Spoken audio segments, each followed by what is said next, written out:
I never had the privilege of going to his island. Are you still talking about Jeffrey Epstein?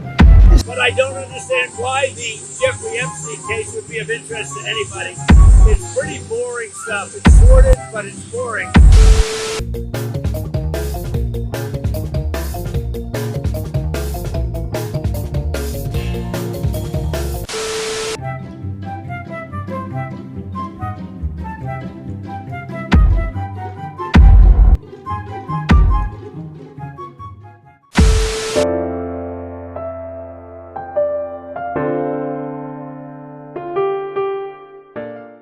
Have you ever socialized with Donald Trump in the presence of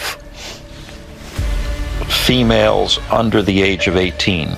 Though I'd like to answer that question, at least today, I'm going to have to assert my 5th, 6th, and 14th Amendment rights, sir. You can call me crazy for speculating, but anybody that pulls out 3 different amendments to refuse to answer the question that everybody wants to know the answer to pretty much is an admission of guilt right there. He pretty much said yes to that question without saying yes. This video is basically going to be a breakdown of all of the evidence that we have so far on Donald Trump that's been written down on paper and released in all of these documents over the years. Let's go ahead and start with the flight logs. On page 24, Donald Trump and Jeffrey Epstein can be seen flying from Palm Beach International Airport in Florida to Teterboro International Airport in New Jersey. They made this flight twice, once on the 11th and once on the 17th of October 1993. On page 27, you can see Donald Trump and Jeffrey Epstein fly from Palm Beach International Airport to Ronald Reagan Washington National Airport, then to Teterboro International Airport in New Jersey on the 15th of May 1994. Another name I'd like to mention on page 27 is Mark Middleton, who took the flight from Palm Beach International Airport to Ronald Reagan Washington National Airport with Jeffrey Epstein and Donald Trump. Mark Middleton was the special assistant to Bill Clinton in the White House during his presidency. Now, the main reason I wanted to mention Mark Middleton's name is not only because he took a flight with Donald Trump and several others by himself with Jeffrey Epstein, but because of the way he died. In 2022, Mark Middleton allegedly committed suicide by hanging himself, shooting himself with a 12-gauge shotgun, and then managing to throw the shotgun 30 feet away from his body. Just your average run-of-the-mill suicide by hanging, shot to the face, and then throwing said gun 30 feet away from his body. Completely normal. Nothing to see here, nothing to question. Everything's fine. Yep, you heard me right. Hanging, 12-gauge shotgun to the face, and then 30 feet away from his body. Completely normal. That sounds like your average run-of-the-mill suicide right there. Nothing to question here, guys. Fuck me.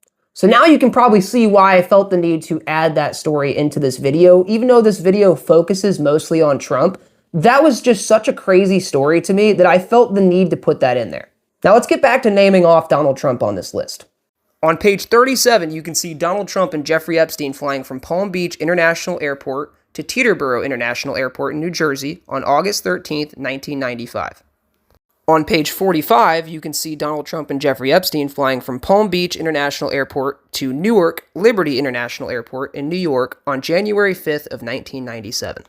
Now let's move on to the information that we found in the birthday book.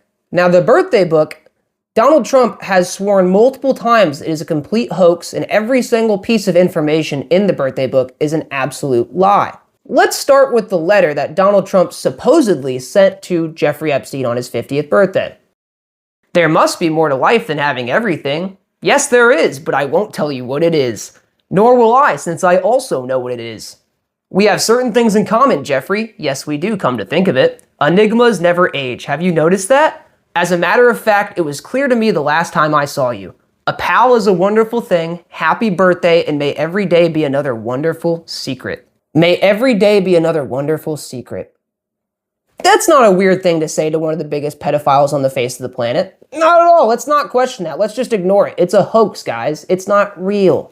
Jeffrey Epstein also had Donald Trump's full contact information in this birthday book. Another weird thing that was found in the birthday book was a picture and a letter of a man named Joel Pashkow, Jeffrey Epstein, and a woman with a redacted face. Now, the reason that's so weird is because the context that's given in the letter underneath the photo.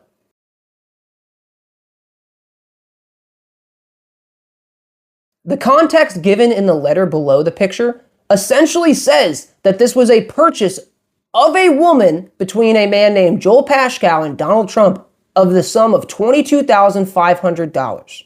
Regardless of what the context is, it doesn't matter. It's still a weird association to have with the biggest pedophile and sex trafficker on the face of the planet. Throughout his entire current administration, he has done nothing but deny. The fact in 2016 he used the Epstein case against his opposition, and then during this presidency, as soon as he's asked about his part in it, he does a full 180 and says it's a Democrat-run hoax, is absolutely fucking crazy. Now, I feel the need to mention this because it's important. I voted for Donald Trump twice, in 2020 and 2024, and I've been extremely critical of his presidency in my videos for one big reason. That reason is because 3 months ago, he went on an interview with Pam Bondi and essentially said that if you don't stop questioning the Epstein hoax made by the Democrats, supposedly, even though he used it in his 2016 campaign, if you question it at all, you are not his real supporter anymore. And as soon as I heard that come out of his mouth, I immediately regretted my decision for voting for him. Immediately. I don't like being lied to, and I'm sure nobody else likes to be lied to either. The majority of the country was lied to, and it amazes me that more people aren't pissed off and questioning it more. We need people to go out there and absolutely grill the fuck out of the administration for ignoring this issue, because the more they ignore it and the more they shift blame to the Democrats, the guiltier and guiltier they look.